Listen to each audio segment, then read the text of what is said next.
dreamed of a place far away from it all, where the air you breathe is soft and clean, children play fields of green, where the sounds of guns never pound your dream anymore. Any master who comes, anybody who does good would be slandered. You don't know how much I have been slandered over these years, privately or openly. But the master knew already, have to bear it. Even just not talking about masterhood or anything yet. Like, for example, in Buddhism, recently even if somebody likes one monk especially, because he shows outwardly some kind of principle, yes, then they begin to not like other monks who are more normal, doing just the normal work and being a normal monk, not strongly emphasizing or showing his holiness or principle keeping, for example. Then the two groups of followers will have problems with each other, even come to violence.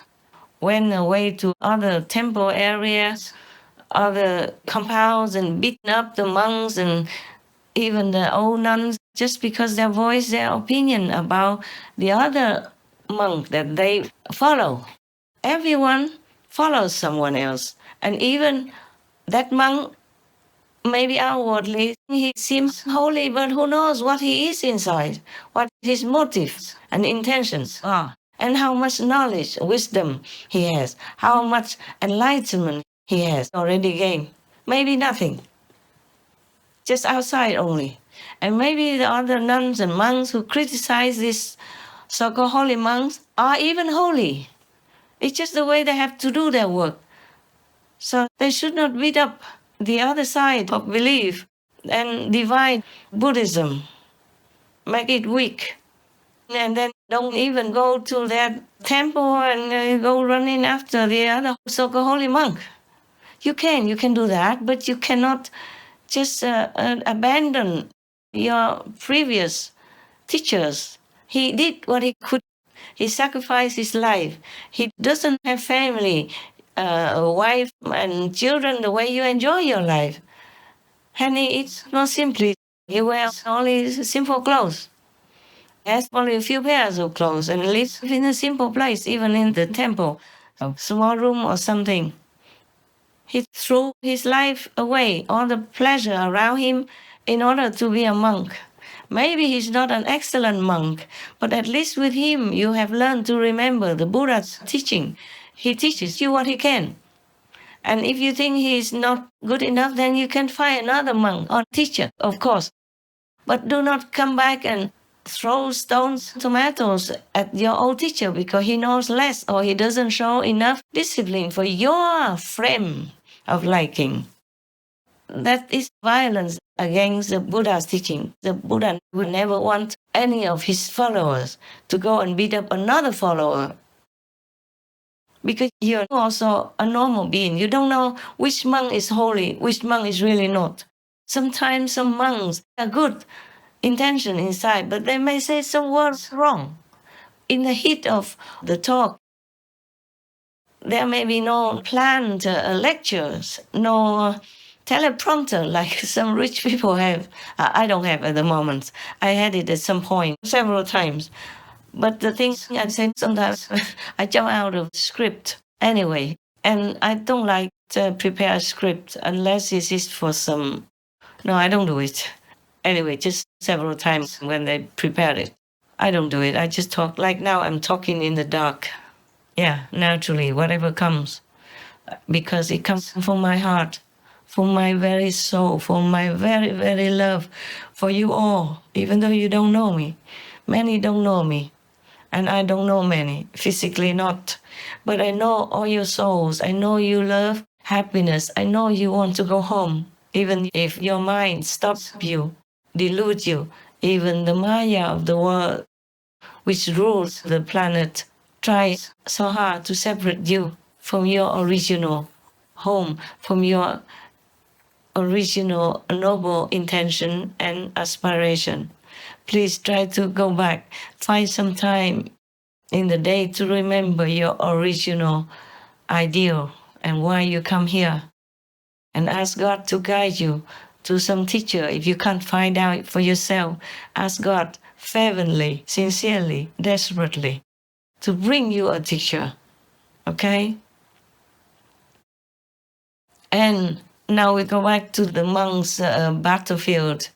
You know, many religions fight against another religion. And within the religion, sometimes they fight each other. Also, in the Buddha's time, his cousin, also disciples, and even brother-in-law went against him, even wanted to kill him.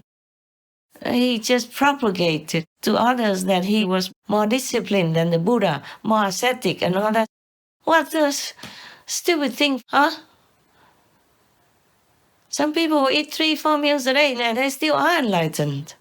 Some people eat nothing at all and are not enlightened. Like the Buddha, when he ate only 3-4 sesame seeds a day, drink just a little water, he wasn't enlightened at that time until he realized it was wrong, and then he U-turned, lived normally in the middle way, so ate once a day, but well, and then practiced a different way. Then he became enlightened. But the Buddha had learned many things during the ascetic time and also afterward. He had a lot of time. He was all alone and he learned many things. There are methods to learn how you read your past life, methods to learn how to read other people's minds. There are methods to learn how to walk on water. There are methods to learn how to fly in the air. Buddha mastered some of that, flying in the air. So sometimes if it was too long and too inconvenient, he would fly with some of his disciples to the invited house to have lunch. Yeah, it's recorded in the sutras. If you don't believe me, have a look, okay? And he had the ability to read people's minds and to go back to the past life of himself and of anyone else as well. And he could do many other things because he had learned all that even before he became enlightened, and some also after enlightenment. And some also come naturally with enlightenment. Like you can hear far away, you can see far away. And nowadays, some people still have those magical powers. They can also disappear in thin air, they can fly in the air, even still can do it. Some do it. Obviously, mostly they don't show. It's just sometimes they do it and accidentally other people see it and photograph it. Nowadays, you can photograph, you can keep anything, you can show anything because you have high tech. Yes, but at least a few hundred people are still practicing all kinds of wholesome magic like that for their own convenience.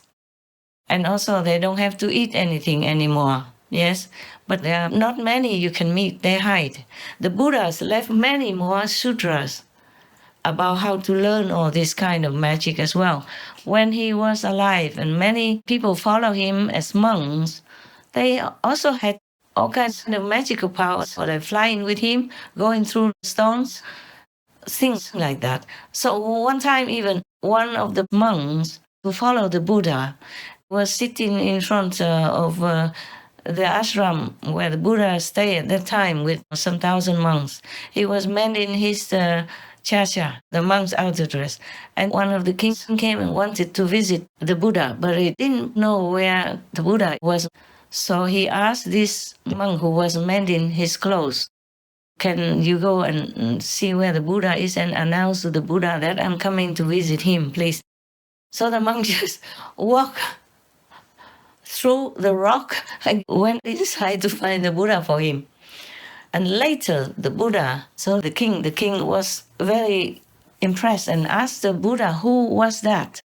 The monk who was sitting outside mending his chasha is a special name for the dress that the monks wear, okay? After the official monkhood ceremony, they wear this special chasha. So the Buddha said, he was one of the pool cleaners following me and became a monk. Yeah. Oh, the king was very, very ashamed and feeling very repentant, because when these people wanted to become monks and became monks by the Buddha's permission, then many people slander them, make fun of them, rejected them, saying, oh, they just came for food, fortune, and fame. But it's not true. In a short time, they learn all kinds of things from the Buddha and walk into the rock to go to the other side of a big rock to go quicker way than having to go in the official way. That king was very surprised and impressed. Yes, it's like that. Many people who followed the Buddha at that time were not rich and famous or anything. And even the wife of Mahakashyapa, they never had intimacy with each other anyway. She was following him to become a nun. Like in the beginning, because she was new, so Mahakashyapa took care of her. He brought food for her and they ate together. And then all the gossip and slander, all kinds of things. So later they separated. They didn't eat together anymore. And they each took care of themselves alone, for example, like that. Being a woman, near the monk's company and having a former husband bringing food to you and being nice to you, it's because they were nice together. They were husband and wife, but they separated for a noble cause. It doesn't mean that they should separate and look upon each other like strangers or anything, because they never had anything wrong done to each other and still didn't. But humans are humans, and we always have trouble. They always look at the outside things, outside actions, and don't look inside for enlightenment or the status of that saintly person. Even if they want to, they cannot, because most of humanity lost everything already. They came down from heaven since long time ago, and they keep losing, and now and then they gain back, their own wholesomeness, but it doesn't mean they could be enlightened and become heavenly beings again. So their judgment is all blunt. Their eyes are all blind, even if they are open. Their ears are all deaf, even if they still can hear you talking. Yeah, but they don't hear the real things from the inside the world, from the real world. They don't see the real things from the inside themselves. They have the real world, the whole universe, but they see nothing, they hear nothing. Have you ever dreamed of a place far away from it all,